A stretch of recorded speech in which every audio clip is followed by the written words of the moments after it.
up in the Yakima Valley on a farm. And I don't have a lot of fond memories growing up. I think I went through a lot of hurts. And because of those hurts, I developed coping mechanisms. And probably the biggest one was suppression, where just suck it up and move on. And when I graduated high school, I joined the Army, and it served me well, because if you can endure, you advance. I had a great job. I was really good at my job, and I thanked God often for it, because I thought life was great. I had made great money, took trips twice a year, good friends. I was lonely, but otherwise life was pretty good. And then I met Pat. He was attentive. He would ask me about me. He was, missing link. Life was even better, and I thought, this is pretty good. People like me, the glaring problem person in society, the guy that gets the DWIs, the guy that can't hold a job, the guy that gets divorces, the obvious blinding light alcoholic, drug addict, gambler, whatever. It's so easy in society for everybody to just go, wow, look at this guy, he really needs some help. But what we tend to overlook in society, or we socially accept, is the people affected by the alcoholic or the codependents that deal with them daily, because their disease is quieter. It's not the big beaming light that everybody goes, wow, look at this person, she's really codependent. And I don't know when it started to change. I think it was gradual, but he became a little more disengaged. And I think because of my old coping mechanisms, I reverted back to, I'm going to fix it. I'm going to make him happy. And so I think maybe the last 10 years, that's what I've been trying to do.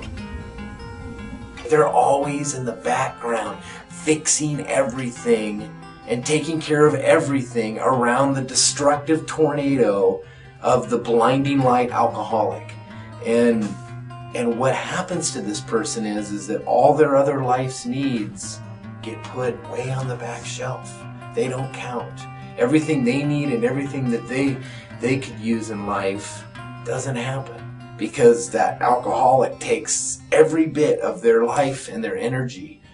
And so that person, it's easy for that person to say, well, I really don't have a problem. I don't know if I need any kind of recovery, but believe me, they do. I let go of a lot of what made me happy, and it was gradual. I would give up game night with friends. I gave up going to Bible studies because it would take away time, from us doing things. I gave up, just little things here and there, and pretty soon I'm unhappy because all my time spent trying to make him happy. So none of us were happy.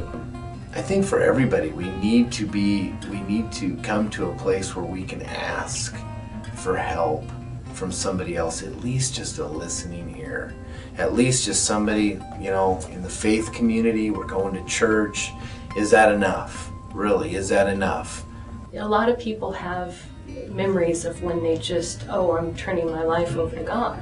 And I don't, because I just remember him from when I was so little, just going through things. He was always there. And then you turn a teenager and you kind of turn away. So he's always been there. It's just me trying to connect again, doing what I need to do. I think we just all got to get to the point where we have to ask ourselves, what kind of life am I living? Is it full and meaningful enough? And if the answer is no, then you have to ask for help. We have to ask somebody to at least just listen. The meetings I attend and the women in my support group are my reminders that God's there for me. If I continue to read Scripture daily, I have to. And I have phone numbers where I can call these women, and they always have Scripture to read to me that applies to whatever I'm going through. It is one of the hardest things that we deal with in society today, is asking for help. We all have this great big facade that I'm tough and I can handle anything and I can handle everything, and we're all so busy.